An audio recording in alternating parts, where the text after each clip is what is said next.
Welcome to the Human Capital Innovations Podcast. We're your source for personal, professional, and organizational growth and development, where we share original research, explore industry trends, and interview executives and thought leaders from across the globe. We hope you join us often for practitioner-oriented content around all things related to leadership, HR, talent management, organizational development, and change management. Maximize your personal and organizational potential with Human Capital Innovations Podcast. Do you enjoy the Human Capital Innovations Podcast? Please subscribe, leave a review, comment, share, and consider supporting the podcast on Patreon, even at the producer and sponsorship levels.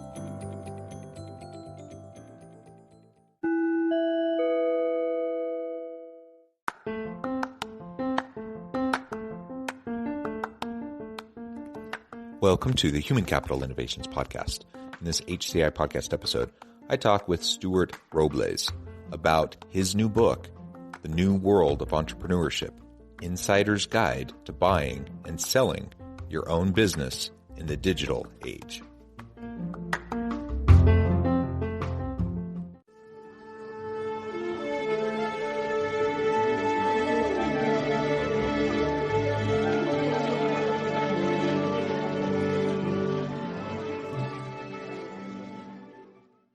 Stuart Robles, welcome to the Human Capital Innovations Podcast. Hi, John. Thank you for having me. Yeah, it is a pleasure to be with you today. I'm super excited to have what I think will be a really interesting, compelling conversation. We're going to be exploring, in part, the topic of your new book, The New World of Entrepreneurship, Insider's Guide to Buying and Selling Your Own Business in the Digital Age. But there's more to it than that. And certainly we're going to talk about entrepreneurial intentions and spirit amidst kind of the broader world of work and complex organizations and kind of your perspectives and philosophies around all of that. As we get started, I wanted to share Stuart's bio with everybody. Stuart Robles is co-author with Rod Robertson of The New World of Entrepreneurship, Insider's Guide to Buying and Selling Your Own Business in the Digital Age.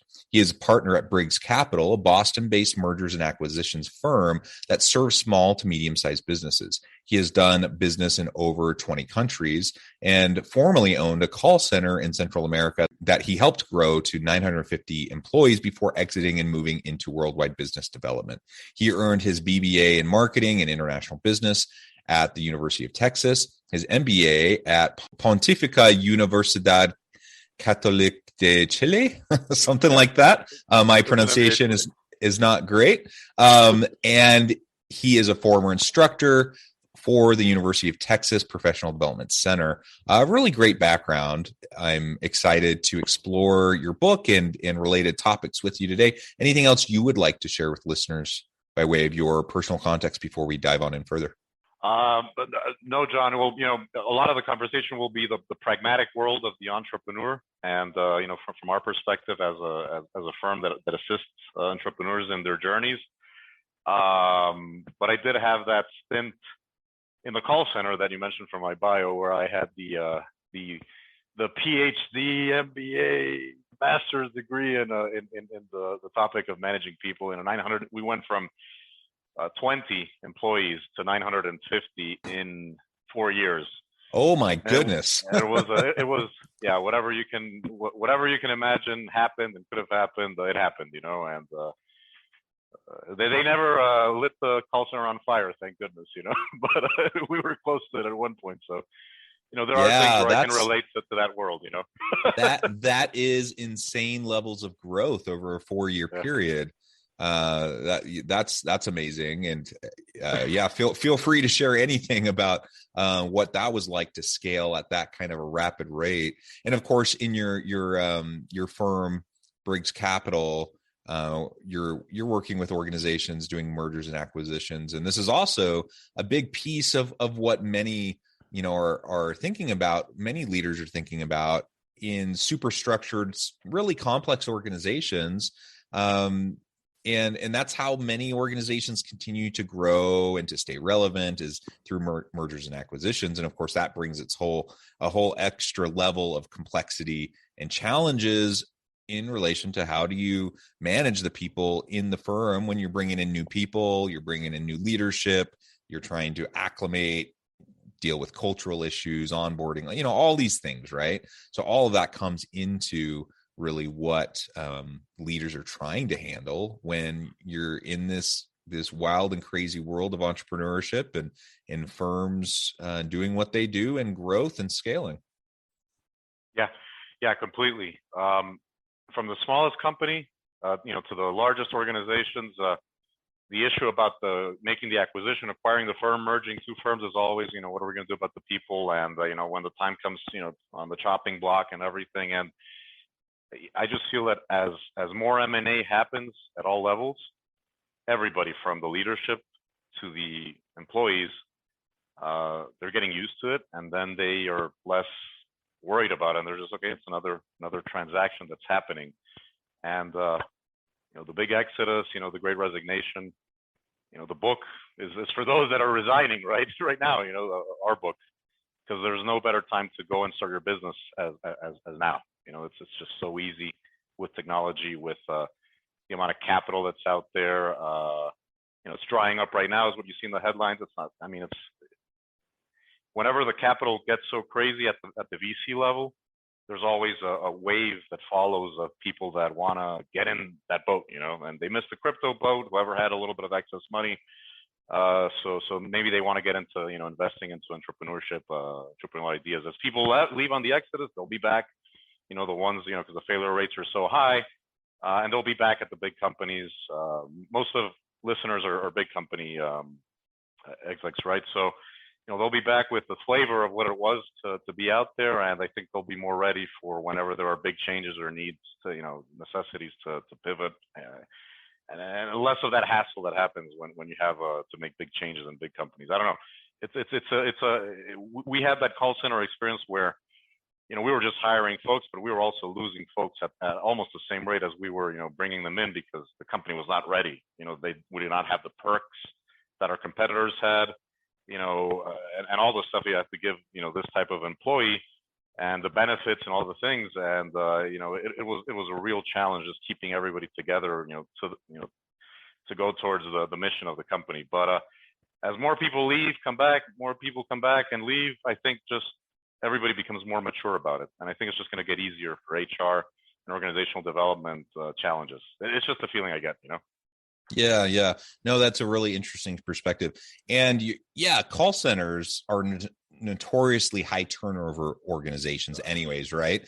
And then you have, like you said, the growth, the scaling issues, just the maturity issues, of a nascent organization trying to grow into itself and understand how to better meet the needs of its people and attracting and retaining good people, right? So all those challenges that you faced in the call center, and as you've really well stated in terms of the great resignation or the great reshuffling, the great awakening, however you want to term it, people have reevaluated and they have determined in mass that they want to try something different, perhaps than what they were doing before, perhaps before the pandemic.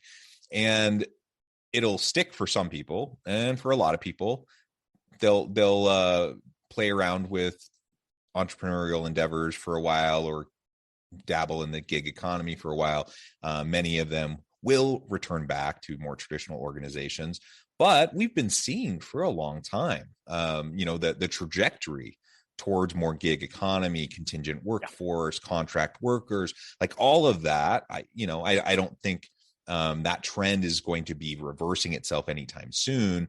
And so it'll be just super interesting to see if this great resignation will continue to kind of speed us into and accelerate us into that shift, or if it will kind of level out and we'll kind of cool our jets a little bit, and things will seem a little bit more normal before they start to shift more. Anyways, who knows, right? Nobody knows the future, but it's going to be super interesting to see how all this plays out. But like you said, right now the time is ripe for people who want to try a new entrepreneurial endeavor, or want to play their hand in the gig economy, and try new things, and try out the flexibility and the autonomy that can come with those types of approaches, but also then understanding and recognizing the amount of work and effort that goes into when you are in charge and trying to make your business be successful.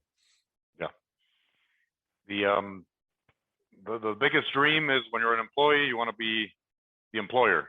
And then once you become the employer and you have employees, you're like, I don't want to have employees anymore. And that's what people get to realize, because it's more work to be the boss, and that's what sometimes folks don't realize. But one of the things that I think, and you're talking about the gig economy and everything, and everybody, the reason that they are, can you hear me still? Oh, okay. I'm trying to see if my co-author, he says that the whole pandemic really weeded out the hard workers from the ones that just want to do yoga and really not work, and they call it entrepreneurship, some of them, a lot of them, and they're going to get money because they're going to convince somebody about their idea, and it's going to be a lot of wealth, value that's going to not be created or even lost, and that the ones that want to keep working hard have actually become, they've excelled at their company positions, and now they're in better positions today, doing the work of 4 people, and companies have to, really really award those types of employees that are really, putting on the company shirt, and get rid of the ones that are just complaining and asking for more vacation. And he says, the U.S., was founded on hardworking people, and people just want to become more European, where they have, a nice, 2, month and a half of, and it is very enviable, to have all that vacation time. And I think it's really going to reshuffle folks in that direction. Right now everybody's worried because everybody's resigning and everything, but I think all the gigsters and all that stuff, it's going to level off. All the hype is really driving everybody crazy. I think everybody's worried, chasing our tails.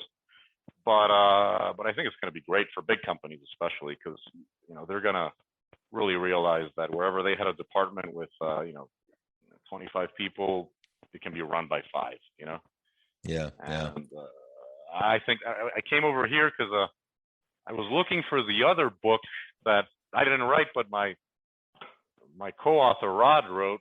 So this is Rod, but he's if you look for him on Amazon, he co-wrote another book with a guy from Belarus 3 years ago. 2 years ago they published it. It took him about a year to write, and he says that was a real pain to write. It was really tough because the guy wrote in Russian, and then he would translate it into English with a personal assistant, and it was just a mess. But this guy he is the entrepreneur of the year for many years in Belarus. It's funny we're talking about this because not only what happened, right? Belarus now the one that's supporting the horrible war and everything, but this guy and his world got changed, got completely turned upside down, right? He was the king, but he had a method where and we launched the methodology for organizations like the ones that but it was based on office work, not remote. Because what it does is that as a physicist and a mathematician, everybody's a mathematician in those countries, right? He came up with a formula where he can calculate like gravity and create it's called the vector method, the book. The human vector is the name of the book. The vector method is the methodology for organizations to actually implement what he did, because he at one point, he was running about 10 companies, high growth technology firms without a problem, because he had implemented this method, and it works like gravity. You find the vector of every individual, and you see which ones are the gravitators and the ones that are helping gravitate everybody towards the company goal of making money, of being aligned with management and ownership, and then which are the detractors.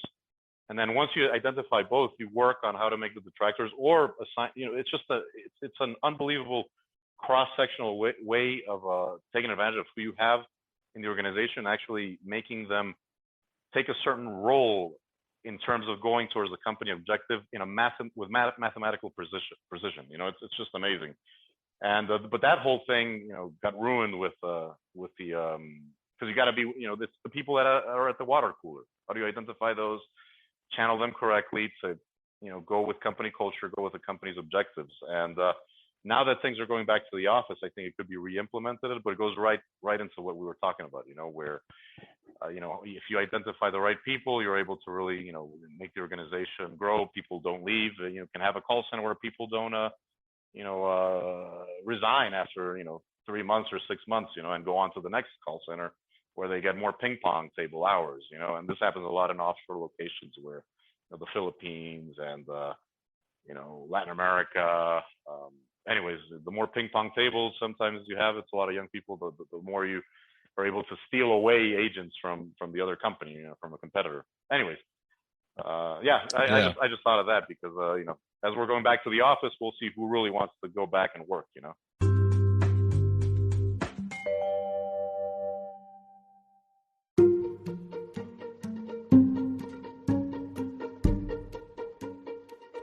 Welcome to the Human Capital Innovations Academy. Courses, micro-credentials, and certificates to upskill and reskill for the future of work. All HCI Academy courses, micro-credentials, and certificates are designed, developed, and delivered by award-winning and internationally renowned scholars, educators, thought leaders, executives, and practitioners. Our courses, micro-credentials, and certificates will help you make your mark on the future of work and make an immediate impact in your organizations. Check out the HCI Academy and our many course offerings and certificates to upskill and reskill for the future of work.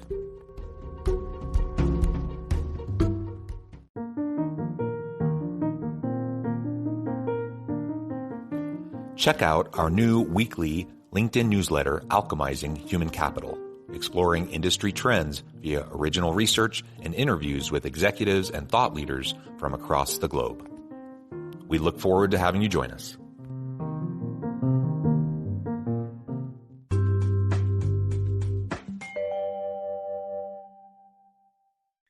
So I'm wondering now if we can pivot just a little bit. Now, of course, there's connections here between everything we've been talking about and your book, but I'm wondering if we can pivot a little bit and talk more about your book, specifically The New World of Entrepreneurship.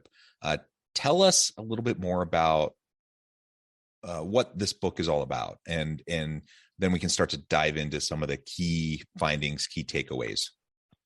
Okay. Briggs Capital, the firm where we work at, an M&A firm in the lower middle market, usually when we help a company get acquired, it's been run by the same founder for, 30 years.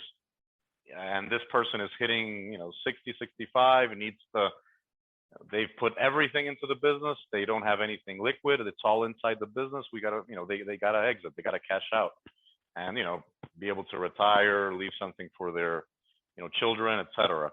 And so we're in that world, where it's usually entrepreneur to entrepreneur transactions or private equity, but the smaller ones, not the big private equities that, the people business. So when we set out to write the book, and if you compare it to when I was trying to get into this sector, because I've been an entrepreneur for many years. I've been an employee. I lived in Austin, Texas, because that's where I went to school, and I participated as co-founder, employee of so many startups. It's been in and out, and I try to get into this world of deal making, and I read 50 books, and they all talked always about the big organizations, how you could basically be an analyst or an employee for these types of big shops where you do these transactions. You got to calculate the, all those stuff, that goes into the due diligence and everything. That's not where all the bulk of transactions happen. So the book really is a guide for anybody who has never done a transaction. And it can be a person that's been in business forever or has been an executive at a company forever, and they're so super smart, and they're good at what they do, and they know companies, and they know growth, and they know how to manage, and they know about people, and they know about product, everything, but they've never done these types of deals. We just kind of like give you the recipe, from the first little thing that you got to do to the next one, the things that happen along the way. There's maybe 6 or 7 steps that have to happen for you to actually buy a company or sell your company, and usually folks like us, we hide that information in our, club of financial deal makers, and that's where you see the difference between somebody who's already done a deal before and somebody who hasn't. And once they've done a deal before, they turn around, right, and they're like, huh. That was a big deal, that was that really nebulous, weird world that I had no idea how these guys did it or these people did it. And then they go on and they do more transactions on their own. So you see these serial entrepreneurs that people talk about. The earlier that they can do a deal, either sell a small business or acquire a franchise, whatever it is, it really gets you into a new level, a new pain, a new I don't know what you want to call it, but it's just a higher level of understanding of the dynamics of deal making, acquisitions, and it just becomes second nature. And so we try to get people to read the book, take the plunge, either buy a business or sell theirs. A lot of times we in our line of work, a lot of times we go to a company and we say, you got a nice company, you could sell it and make a lot of money, right? And I'm not going to sell my company is the first thing every business owner tells you, right? They get all clammed up and they're like, I'm never going to sell it. I'm going to keep making money. And we're like, you never know what's going to happen, and I got the story of my family's personal story. We had the goose that laid the golden eggs, and it all disappeared, during the global financial crisis. We were in banking, and like that. You never know when the world is going to change. So you want to have eggs, your golden eggs in other baskets, and there's no better way than to actually get into transactions, because then you just become a deal maker. I don't know if that makes sense, but you see it all the time. You just see it with these serial entrepreneurs. If they did one transaction early enough in their life, and early enough could be as late as 50, 55 years old, you see them do 4, 5, 6, 7, 8 after that in more rapid sequence, as they do another one and another one, and that's what the world needs more of. So there's a lot of those at the top, at those very big deals that happen. They're happening all the time, billions of dollars, but there's very little happening. There's a lot happening at the lower levels, but there's much more that needs to occur to reach the maturity that we talked about at the beginning. Where people know their role as employees or as and they're just more mature about these big changes that happen in organizations as part of transactions or market changes or crises that black swans that happen all of a sudden that are going to start happening more often. We all have to be more prepared and more mature to receive those types of hits. I don't know if that makes sense, but yeah, no, I think it does. And so what would you say to anyone listening? Like you said, most people listening in my audience are organizational leaders and executives in corporations. There are entrepreneurs and solopreneurs and some who are in smaller businesses. But what would you say to anyone listening who might be considering, taking the plunge and getting into this space? How would you convince them to take that leap? Yeah. Convincing them is something, if you put the effort into getting into it, you're going to see it's not as nebulous as you thought it was. It's I don't know. It's ridiculous that read my book, but I'm not an author. We didn't do it for to sell millions. I mean, it would be nice, but everybody that's read it and we get the feedback, they laugh. They say that we put like 40 case studies in there of all the bad things that can happen, and we actually have to change the name, because these are things that have happened either to us or to our clients or people we know. And it's just stories of employees stealing money, companies that never paid a single tax, somebody acquired it, did not do due diligence, and then the IRS is and somebody who bolted off to Panama. We had a guy that bolted off to Ukraine with a bunch of money, and it's all in there.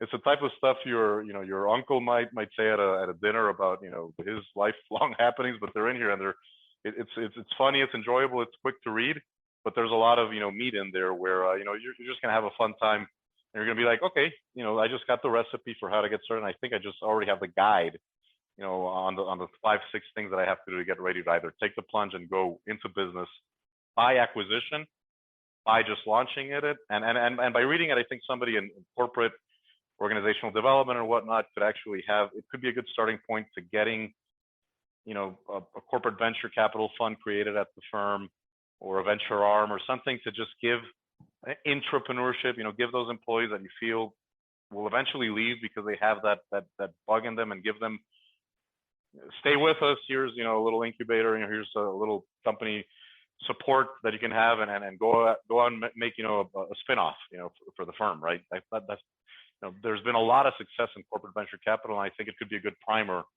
also for that, because it's just written in a funny way, in a more down-to-earth, pragmatic tone than a lot of these, business entrepreneurship books. And the other ones that you have in the world, out there, are the ones from the hugely successful, folks that created a gazillion-dollar company, and they tell their story, but it's really a lot of, just boasting about, their stories are not the ones that most people are going to live. It's just almost nearly impossible statistically to be, a Zuckerberg or Elon Musk, and those are the other books about that, that's nearly impossible to replicate. You just have to be very lucky, very smart, at the right place at the right time, in the right school, to graduate from the right, business school. And those are most of those other books about taking the plunge. It's just about feel good, get in there. This one, talks the good and the bad. I don't know. I hate to ramble about that, but No, that's fantastic. Well, Stuart, this has just been a really fun conversation. I appreciate you sharing about the book, sharing your insights. I know at the time I'm going to have to let you go here in just a few minutes. But before we wrap up for today, I just wanted to give you a chance to share with listeners how they can get connected with you, find out more about your work, your team, where they can find the book, and then give us the final word on the topic for today. Okay. Thank you for the time. I'm on LinkedIn, Stuart Robles. I always, get back at people immediately. And then the website for the firm, briggscapital.com, BRIGGS, capital.com. Stuart Robles, on LinkedIn, and my email address is stuart@briggscapital.com. The book is, we've got a website for the book. It's just the 5 letters for the title, the acronym. This thing does not focus. Did it focus there? So, the New World of Entrepreneurship, tnwoe.com. Okay, tnwoe.com. And I'm the youngest guy at our firm. All of the rest of the partners and the members are over 60. And so I'm actually the youngest. I'm the one who's always responding to all messages. So anything that, if people reach out, they get an immediate answer. It would be great to connect with anybody. And I'd love to also send them the vector thing if anybody wants to look at that. It's just fascinating, but that was one of those wrong place, wrong time, and it didn't work, but it's still there. The methodology is there, and it's just fascinating. And yeah. I mean, and then that's it. It's a primer, it's a guide, and it won't be like something else you've ever read, because I'm not a book author. It was horribly hard to write it, and I only wrote half of it. It was horrendous. It was so tough, to sit down and actually. So but it's in the end, we sent it to a lot of people, and we've gotten a lot of really good feedback, and I think that's the reason, because I'm not an author. My co-author, he gave it structure. He's a co-author, so it's got both of those things, Yeah, wonderful. Well, Stuart, it has just been a pleasure. I encourage listeners to reach out, to get connected, find out more about what Stuart and his team can do for you. Check out the book. And as always, I hope everyone can stay healthy and safe, that you can find meaning and purpose at work each and every day. And I hope you all have a great week.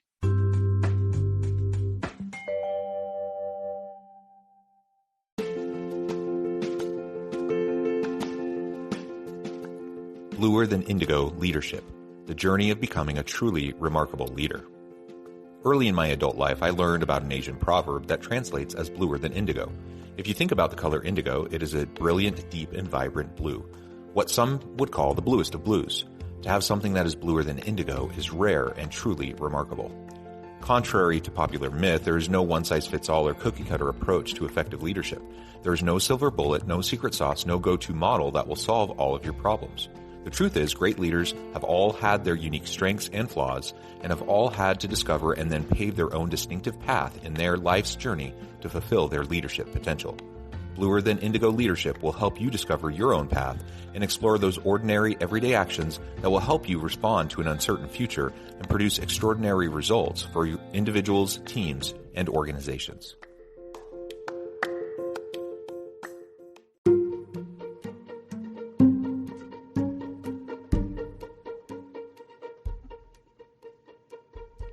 Check out Human Capital Innovations magazine, Human Capital Leadership. Human Capital Leadership is a free, interactive e-magazine with the mission to help individuals, leaders, and organizations find innovative approaches to maximize their human capital potential. We publish issues quarterly in August, November, February, and May. Take a look at the latest issue and let us know what you think.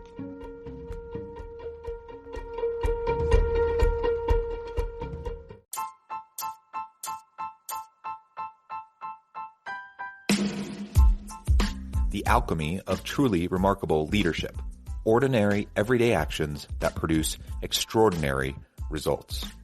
Consider how the nature of work has shifted over the past 50 years. With increased globalization, rapid technological advancement, and the shift in economic composition, the average job of today looks very different than the average job of 50 years ago. What will the jobs and organizations of tomorrow look like? Moreover, what does this all mean for organizational leaders? What are the core competencies and capabilities of organizations and their leadership that are prepared for continued disruption and geopolitical and socioeconomic shifts? Regardless of what the future holds, increasingly, leaders need to be socially minded, data-driven, decisive, champions of talent, and disruptors of the traditional notions of leadership, teams, organizations, and work. The alchemy of truly remarkable leadership will help you to explore your own leadership competencies and capabilities and consider ways to apply and implement them into your workplace and personal life.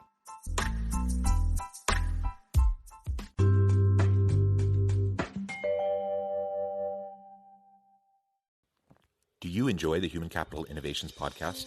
Please subscribe, leave a review, comment, share, and consider supporting the podcast on Patreon, even at the producer and sponsorship levels.